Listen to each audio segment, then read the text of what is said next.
예레미야서는 남유다 멸망에 대해서 예언해 주고 있습니다.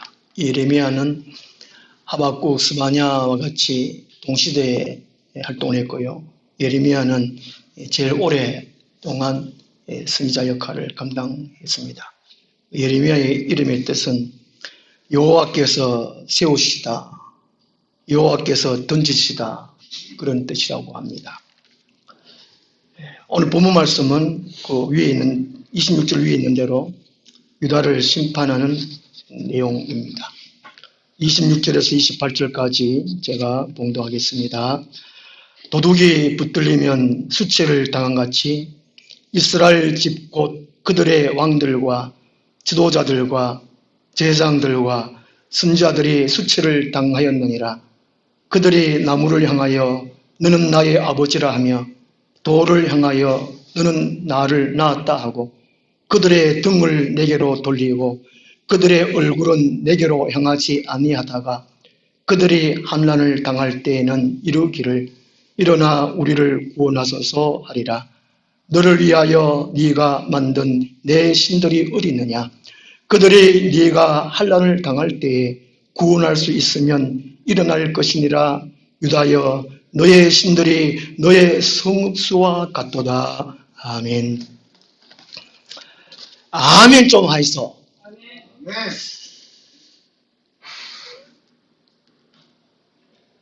27절에 보면 그들의 얼굴은 내게로 향하지 아니하다가, 그죠?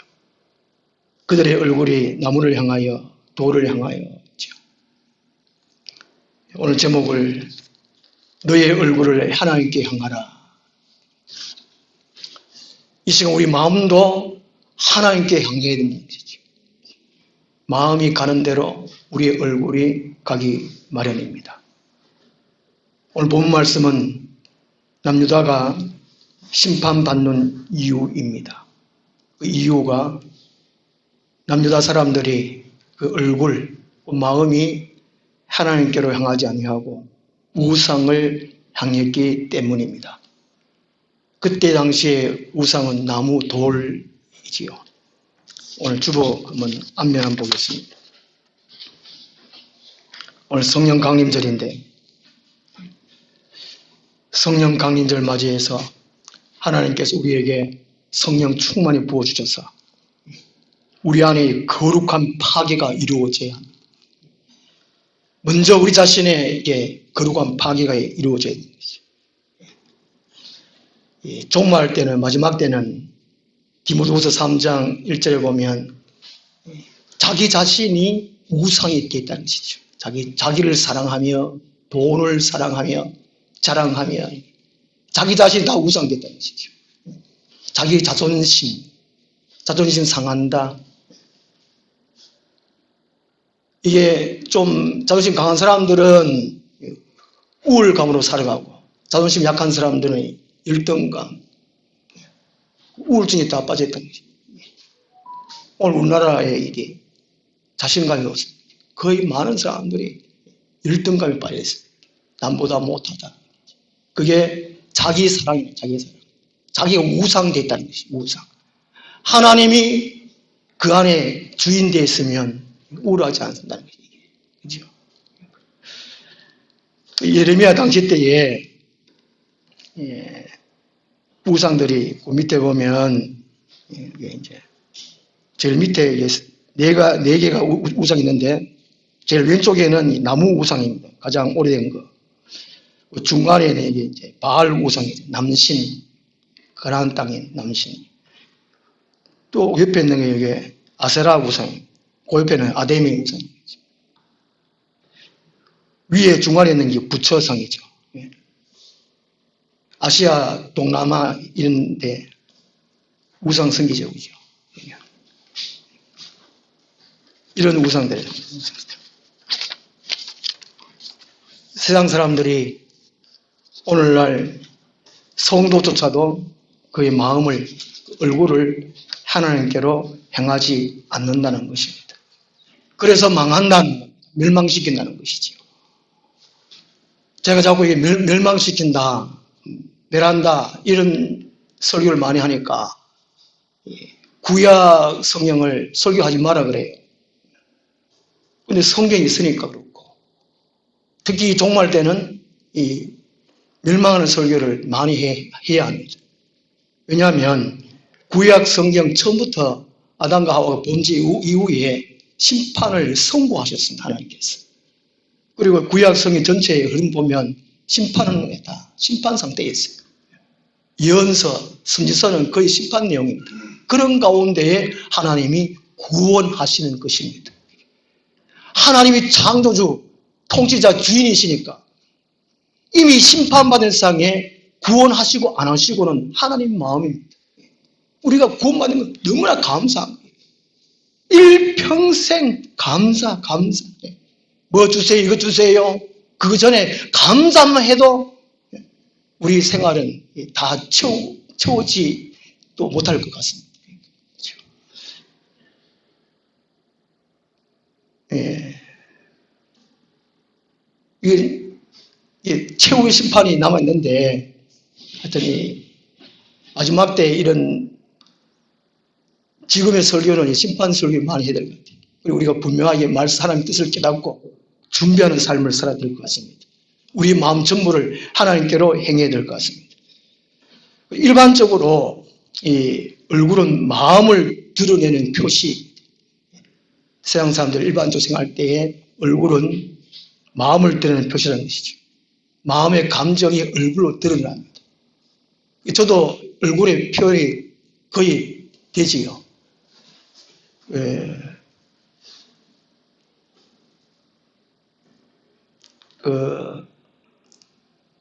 이제 성령께서 임하시고 안 하시고 얼굴에 제 표현이 금방 드러납니다. 그렇죠, 그죠? 얼굴이 그렇죠. 일반적으로 얼굴은 마음의 표시라는 거죠. 그 다음에 얼굴이라는 것은 존재 자체를 드러내는 존재. 그 사람의 존재 자체를 드러내는 것이 얼굴이라는 거예요. 누구 말을 할 때에 그 사람이 먼저 얼굴이 떠올려지잖아요. 누구라 얘기하면 그 사람 얼굴이 먼저 떠오릅니다.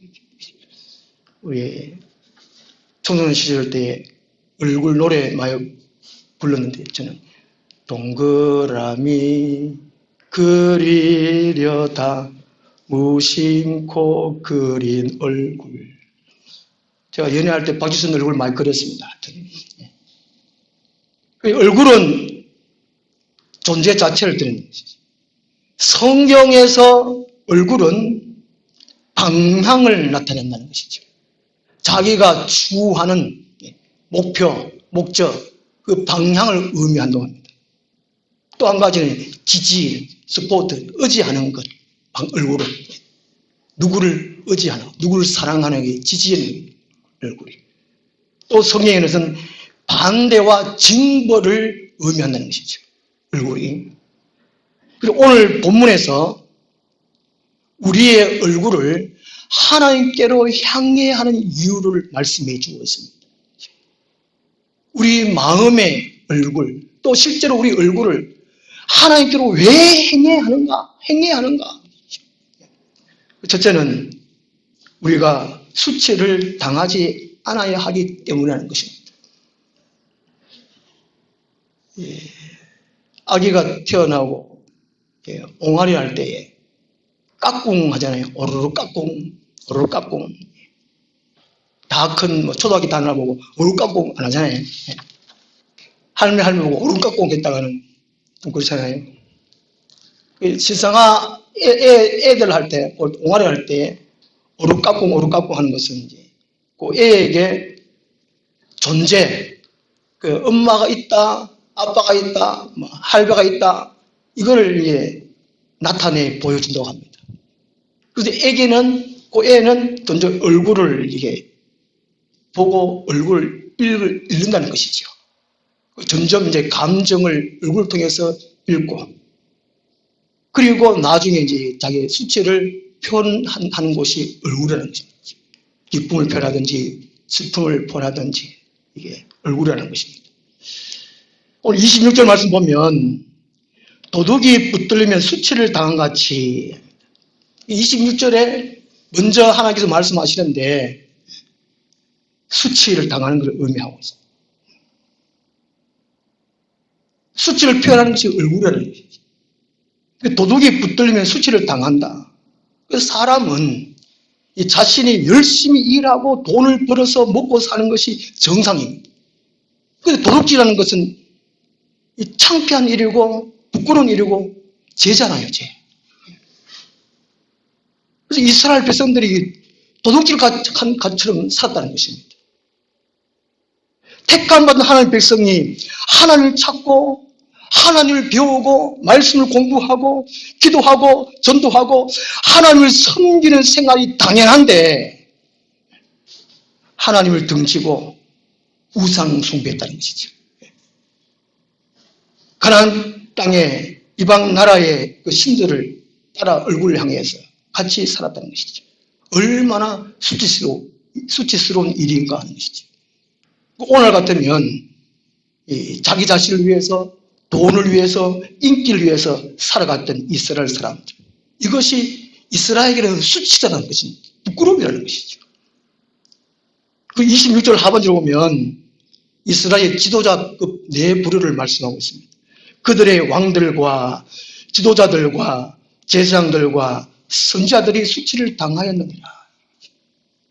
이스라엘 백성들의 대표되는 이 지도자들이 먼저 수치를 당한다는 의미입니다. 오늘 교회 같으면 목사들이 수치, 부끄러움을 느낀다는 그 의미거든요. 저도 이게 수치를 느낄 때가 참 많습니다. 설교를 죽을 때, 설교를 해보면 잘 안 받아들일 때,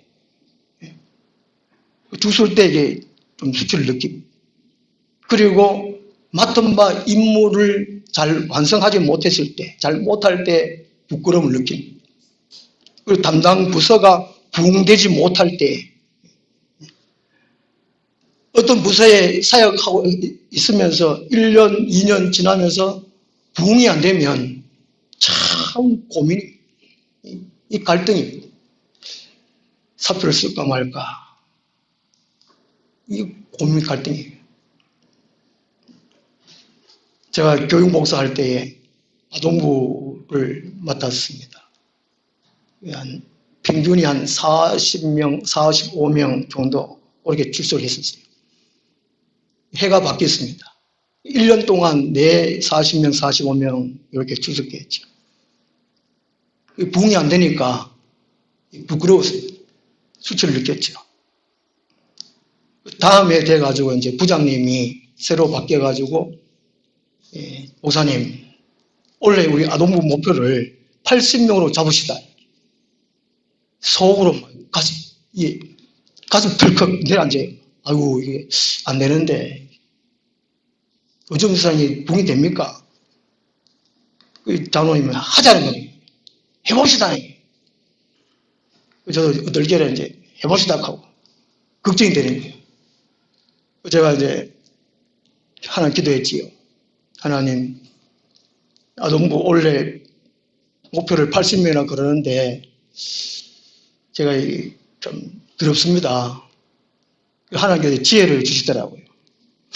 이렇게 했으면 좋겠다. 마음에 생각이 들어서 권사님들, 집사람들 중에 이제 세 분을 기도 열심히 하시는 분들, 그냥 교회 다니시는 분도 계시고 열심히 기도하시는 분도 계시잖아요. 교인들 중에 열심히 기도하시는 분 세 분을 기도하시는 분으로 모셨습니다. 아동부 예배 때에 뒷자리에 앉으셔가지고 오직 기도만 하는 거예요. 그분들은 기도만. 교사는 한 16분 정도 됐는데 종무하고 같다 해서 주일날 오후에 기도회를 꼭 했습니다. 교사회의도 하고 교사회의를 꼭 손잡고 뜨겁게 기도하고 그리고 이제 토요일날 예배를 한 번 더 드렸습니다. 구역제로 했기 때문에 구역 예배를 토요일 드렸어요. 한 반씩 돌아가면서 주일날은 또 계속 드리고 토요일날 이제 한 번씩 돌아가면 드리는데 또 이제 선생님이 이제 오전에 애들을 불러가지고 오후에 이제 정신도 해먹이면서 그렇게 이제 토요일 날 따로 예배를 드렸지요. 드리고. 주일 날 이제 이게 구역별 앉아가지고 경쟁심을 불러일으키는 것이죠. 이렇게 이제 매주 한 주 한 주 지나면서, 한 달 지나면서 이렇게 50명, 60명, 70명, 80명 넘었습니다. 50명, 60명, 70명 될 때마다 이제 교사들 파트를 막 이뤄줬어요. 잘 먹였습니다. 그런 식으로. 그래서 해가지고 하여튼 126명까지 부흥이 된 거예요. 그런 가운데에 다른 교회 목사님이 전화를 와가지고 혼을 냈겠다. 아무리 교회 부흥이 좋다 그러지만 우리 교인들 애까지 데려가면 되냐고. 제가 데려온 게 아니고요. 우리 애가 그 친구를 데리고 왔다고. 그게 또 우리가 또 애들 보고 또 전도하라 그러니까 그런 식으로. 그런 식으로 해가지고 한 120명까지 됐어요. 그러니까 다 좋은 거예요, 다 좋은.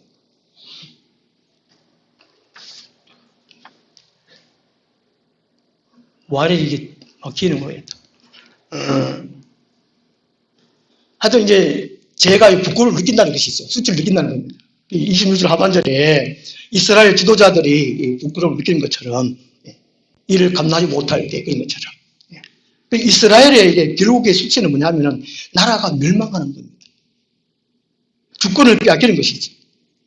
노동력도 빼앗기고 농산물도 뺏기고 수산물도 뺏기고 사람도 뺏기고 어린아이도 뺏기고 미래의 나라의 꿈도 뺏기고 다 빼앗기는 게 이제 이스라엘의 결국의 수치라는 것이지.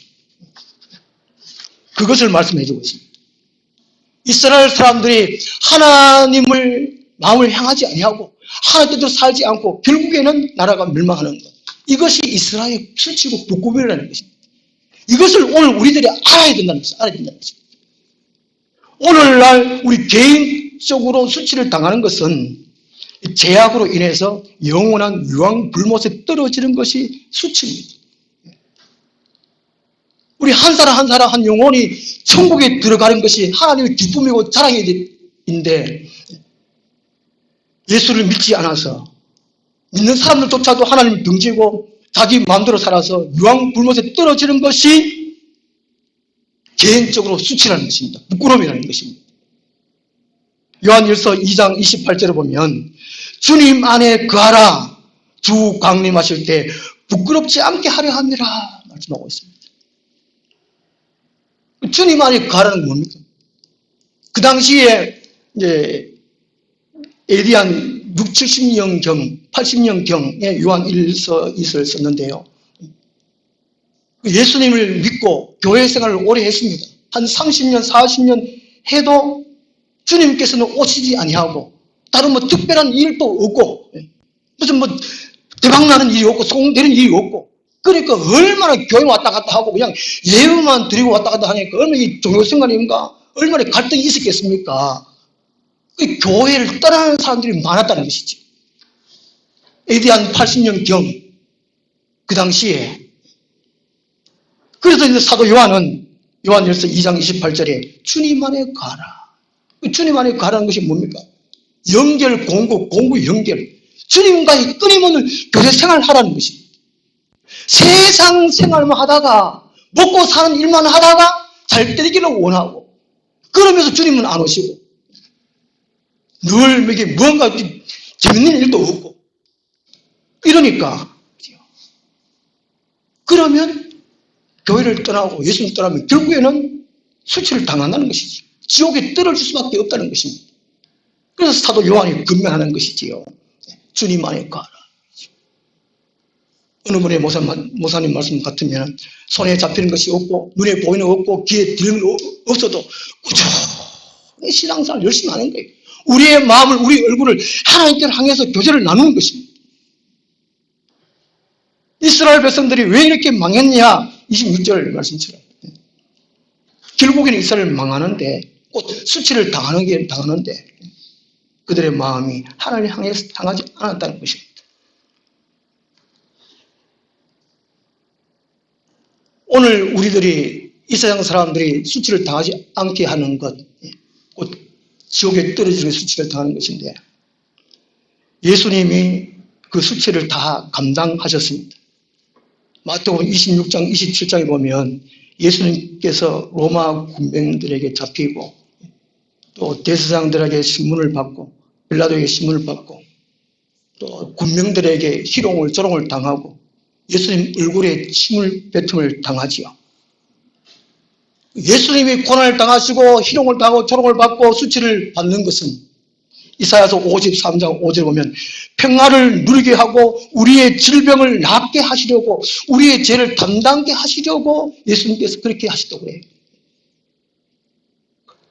그리고 이 땅에 사람들이 지옥에 떨어지지 않는 것, 영원한 수치, 영원한 부끄러움을 당하지 않는 것은 누구든지 예수 그리스도를 구원의 주님으로 영접하고 믿고 입으로 시인하면 된다는 것입니다. 그러면 영원한 수치, 부끄러움을 당하지 않는다는 것이지요. 이러한 사실을 믿고 깨닫게 하시는 것은 성령님이십니다. 예수님을 구원의 주님으로 믿을 수 있도록 하시는 분이 성령님이라는 것이죠. 성령님을 우리가 모시고 구하고 받아들이고 성령님과 살 때에 성령과 동행하며 교제하고 살 때에 그리고 주님 안에 거하는 것이고 그럴 때에 수치를 당하지 않는 것입니다. 예수님의 제자들이 3년 동안 예수님을 따라다녔습니다. 그런데 예수님이 십자가에 달려 죽어버렸습니다.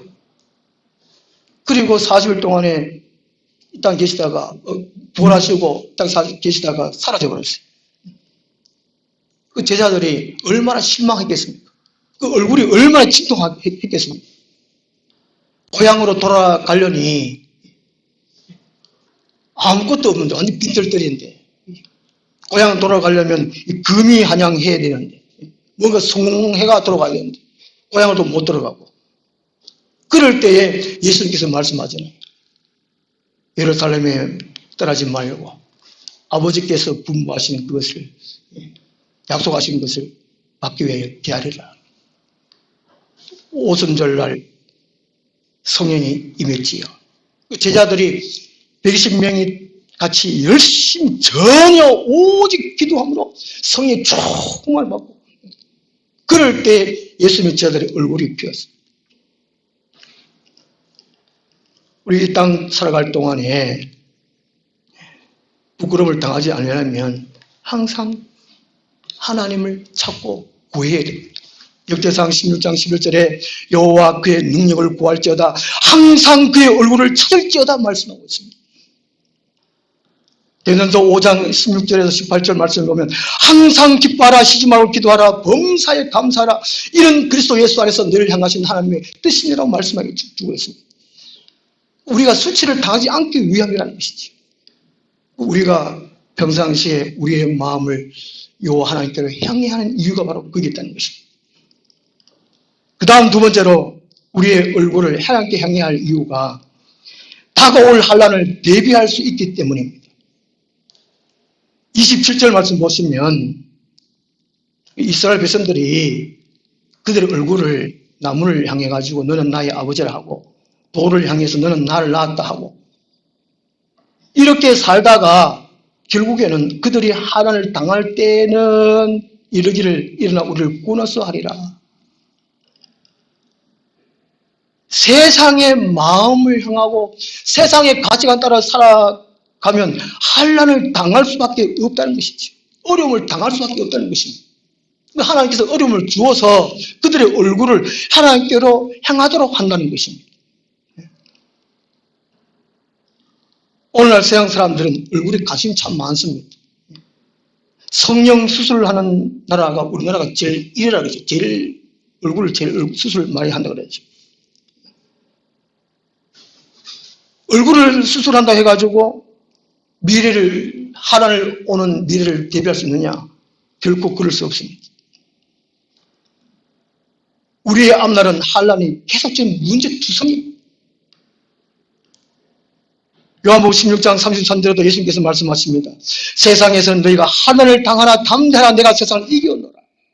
이 세상에서는 예수님의 제자들조차도 환난이 있다라고 예수님께서 말씀하세요.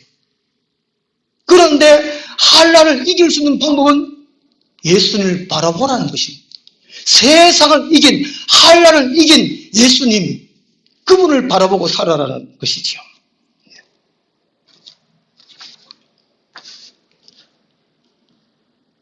이스라엘은 사람들이 결국에는 환난을 당하게 되는데, 출애굽기 20장에 보면 율법으로 언약을 하셨지. 10계명을 먼저 하나님은 이스라엘 백성들에게 명령하셨어요. 첫째 계명이 나 외에는 다른 신을 섬기지 마라. 제2계명이 너를 위하여, 그 전제가 붙었습니다. 하나님을 위하여 아니고 너를 위하여 우상을 만들지 말라는 것이죠. 제2계명이 그것입니다. 이 종말 때는 자기가 우상 다 했다는 너를 위하여 자기가 출애굽기 34장에서 이제 다시 언약을 합니다. 우상을 섬기지 말라고. 그리고 신명기에서 와가지고 제2세들에게 신신부탁하죠. 우상을 섬기지 말라고. 너의 마음을 세상에 향하지 말라고. 요수아 때 와가지고 요수아는 또 신신부탁합니다.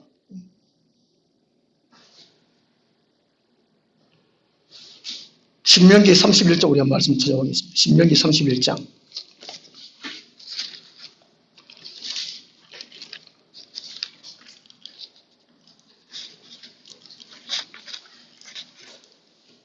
신명기 31장 16절 말씀 한번 보겠습니다.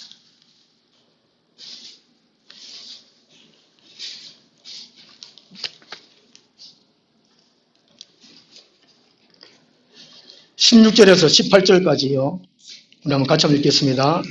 또 여호와께서 모세에게 이르시되 너는 내 조상과 함께 누려니와 이 백성은 그 땅으로 들어가 음란히 그 땅의 이방 신들을 따르며 일어날 것이요 나를 버리고 내가 그들과 맺은 언약을 어길 것이라.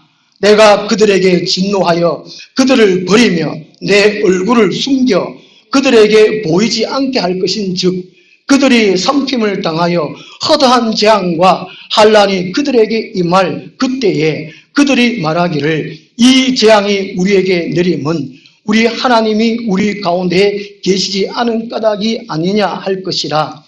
또 그들이 돌이켜 다른 신들을 따르는 모든 악행으로 말미암아 내가 그때에 반드시 내 얼굴을 숨기리라. 아멘. 하나님은 출애굽기 20장부터 말씀해 주셨어요. 우상 섬기지 마라. 거듭거듭 말씀하셨어요. 그리고 저 오늘 신명기 31장 10절 말씀에서는 미래의 일들을 예언하고 있지요. 이스라엘 백성들이 가나안 땅에 들어가가지고 그들이 하나님을 버리고 우상을 섬길 것이라고 그렇게 말씀합니다. 이미 한번 선포를 하고 있습니다. 그게 지금 이게 예레미야 때 와가지고 우상을 섬기는 것이 당연하잖아요. 하나님이 말씀하셨으니까. 하나님의 얼굴을 숨긴다는 것은 은혜를 베푸지 않는다는 것입니다. 복을 베풀어 주지 않는다는 것이지. 오늘 같으면 이 마지막 때에 맨 마지막입니다. 이 마지막 때에 현상들을 성경에 다 예언해 놨잖아요. 그동안에 제가 예배 시간을 통해서 금요 성경 공부를 통해서 말씀을 쭉 했잖아요. 제가 말씀해 드리는 것은 성경에 기록되기 때문에 그대로 말씀을 하는 것이 또 있지만 우리 하늘나무교회 성도들은 그러지 말자는 것이지요. 거기에 속하지 말자는 것입니다. 무슨 이해 옵니까? 마태복음 12장 후반부에 보면 마지막 때는 종말 때는 악령들이 더 들끓는다고. 바글바글 끓는다고. 우리가 경건생활을 하지 않으면 우리를 덮는다고. 이런 말을 하면 기분이 나빠요. 왜냐? 우리가 육신적으로 영적으로 경건생활을 하지 아니하면 타락한 우리 사람들이기 때문에 우리가 이제 자존심이기 때문에 기분 나빠요. 안 좋아요. 근데 이걸 해야 돼요. 왜? 성령이 그렇게 됐기 때문에. 그리고 우리가 고칠 수 있는 것은, 새롭게 할 수 있는 것은 우리 말씀 듣고 깨달아서 잘 되는 방향으로 나아가야 되지 않겠습니까? 왜 안 되는 쪽으로만 자꾸 가는가 말이에요. 그게 연은 되는데 우리 하나님의 손들은 그렇게 속아지 말자는 것이죠. 지옥에 떨어지는 망하는 쪽으로 가지 말자. 수치를 당하지 말자. 제가 그렇게 말씀드리는 거예요. 제가 이게 불편한 감수를 하면서 제가 능력도 별로 없고 실력도 별로 없는데 재밌게 말하는 거, 은혜로스럽게 말할 수 없는 그런 처지이면서도 이렇게 말할 수밖에 없는 거예요. 그동안에 교회를 열심히 좀 다녔다면 그 열심히 다닌 그 말씀으로 인해가지고 내가 이렇구나. 현 상태가 이렇구나. 종말대 상태가 이렇구나. 내 영혼의 상태가 이렇구나. 이걸 깨달아가지고 좋게 되는 방향으로 내 마음을 다시금 새롭게 하고 다듬는 방향으로 가자는 것이죠. 하나님의 얼굴을 숨긴다는 우리가 오늘 말씀도 읽었잖아요. 그동안 제가 계속적으로 말씀드렸잖아요. 이런 말을 들으면 저하고 여러분의 사역은 바빠져요. 거리가 멀입니다. 딴 교회 가버릴까? 그동안 우리 개척하면 14년 동안 하는 가운데, 이런 설교를 하는 가운데, 저보고 진취적으로 구약 설교하지 마라. 좀 칭찬하는 설교하라. 그러고 예배만 드리지 말고 좀 관광동 좀 하고 놀러 좀 가자. 베레베를 말 다 했어요. 성령 그렇게 하는 것이 아닌데. 결국은 딴 교회 가버리겠는 가버리는데. 속이 시원하지, 저는. 제가 비행기 꿈을 꾸어서, 하늘나무교 교회 식구들은 다시 하나 계시해 줄 때까지는 식구들 이 정도밖에 안 되는구나. 제가 그냥 안심하는 거예요. 부응이 안 되면 우리가 서로 간에 마음이 참 이게 불안합니다. 하늘나무교 다니는 게 진짜 이게 충고할 수 있을까? 한 목사 믿고 따라갔다가 충고할 수 있을까? 불안한다, 이게.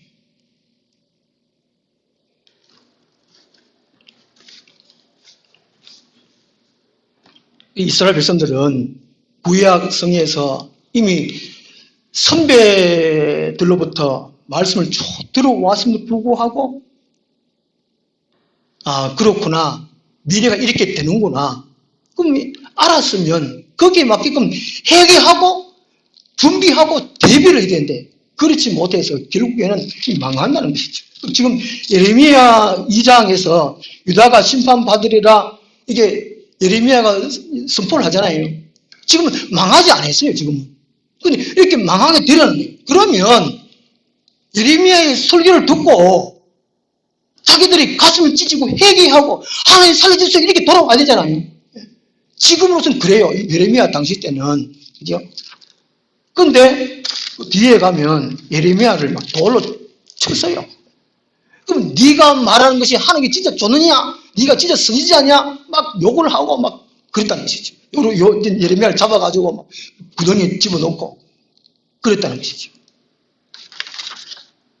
지금 제가 이렇게 설교를 하는 것은 우리들이 이게 마음에 들었고 우리 얼굴을 안 향해서 그게 아니고 행여나 미래의 일들이 그렇게 되게 되는데 오늘 설교 말씀을 통해 가지고 다시 우리의 마음을 되잡고 하나님께 마음을 전부 향하자 그 의미라는 것이지. 다니엘서 6장에 보면요.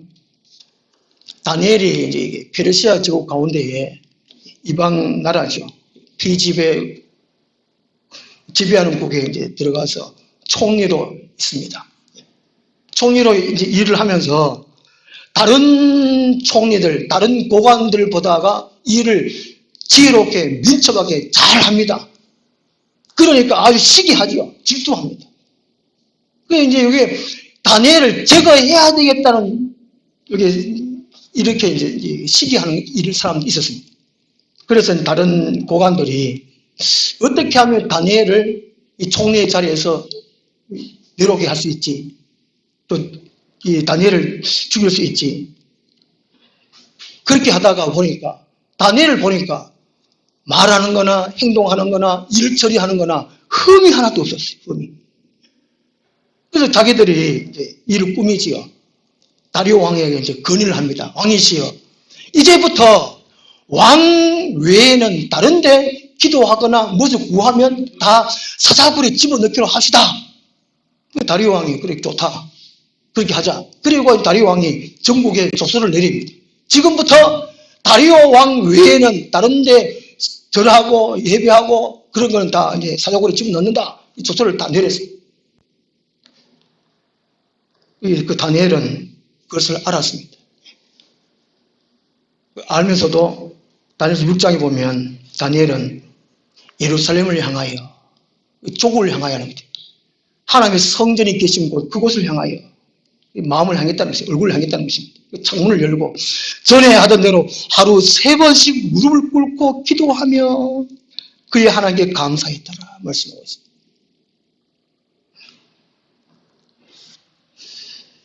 그래서 이제 다니엘을 없애려고 하는 무리들이 다니엘을 고발하죠.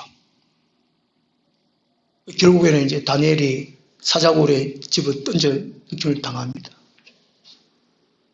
다니엘이 안 죽었지 않습니까? 사자들과 같이 잘 지냈습니다.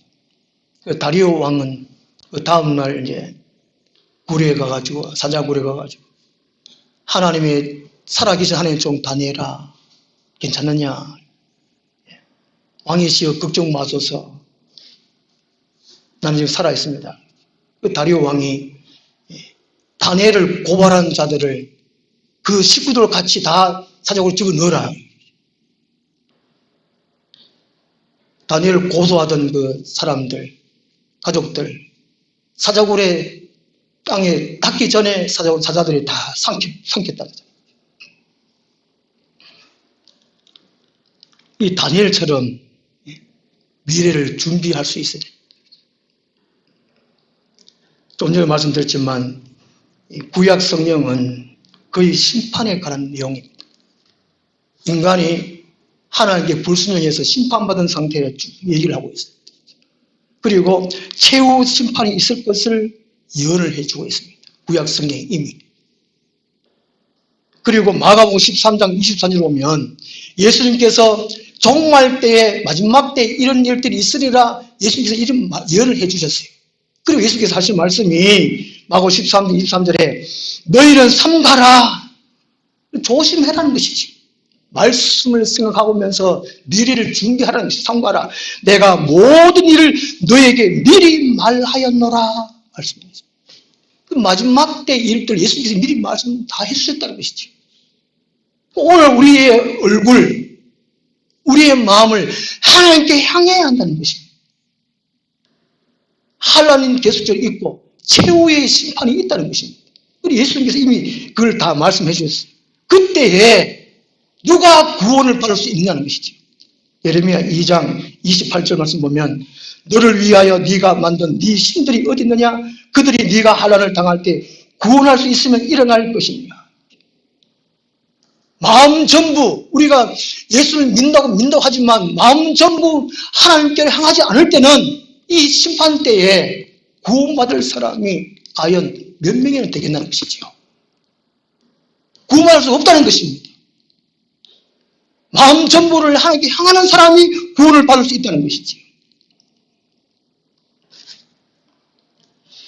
나이가 들면은 얼굴에 주름이 늘고 겉모습이 생깁니다. 늙어가는 증거죠. 죽어간다는 증거입니다. 햇빛이 자외선 때문에 일종의 피부의 양성 종양의 일종이라고 합니다. 햇빛 때문에 그런데 우리는 이 마지막 때를 지금 살고 있습니다. 우리의 마음, 우리의 얼굴을 온전히 하나님께를 향할 때 다가오는 환난에 우리가 구원을 받을 수가 있습니다. 기도하겠습니다. 하나님 아버지, 이스라엘 백성들이 하나님을 찾고 하나님을 구하고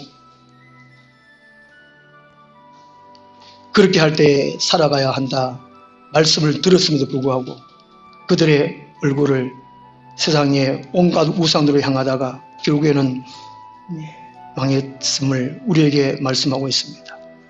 하나님 아버지, 우리 이 땅 살아갈 동안에 우리 자신이나 돈이나 권력이나 명예를 바라보지 않게 하시고 오직 요 하나님만을 바라볼 수 있게 하여 주시옵소서. 예수님 이름으로 기도드리옵나이다. 아멘. 찬송가 191장 피를 흘리신 그 길을 나도 가오. 험한 산도 나는 괜찮소. 바다 끝이라도 나는 괜찮소.